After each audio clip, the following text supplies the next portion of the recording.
Every spring, I travel to Washington, D.C. with my 8th graders. We walk through monuments and museums, past artifacts and stories, in the heart of our nation's capital. It is one of the most powerful things I get to do as a teacher. We visit the Smithsonian Museums not just to look at objects behind glass, but to connect with the real, complicated stories of our country. These are national treasures, open to everyone, and meant to tell the whole story. In those quiet moments, we see a women's suffrage wagon and think about the long road to voting rights. We study a wampum belt and recognize the complexity and sovereignty of Native nations. We stand before the statue of Thomas Jefferson, framed by the words, "All men are created equal," and look down at the bricks that bear the names of the people he enslaved. That is the power of public history. It invites us to hold truths that are both inspiring and uncomfortable.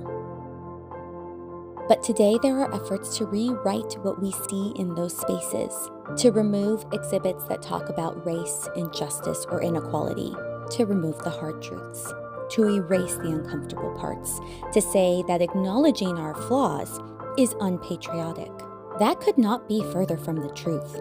We do not learn history to tear ourselves down. We learn it to understand what we have overcome and how much more we can become.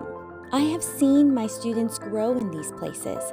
I have watched them ask hard questions, connect with stories that reflect their identities, and realize that they are part of an ongoing story. We do not preserve history to protect our pride. We preserve it so we can face it fully. Because only by remembering honestly can we build a future worth believing in. This is what it means to love history.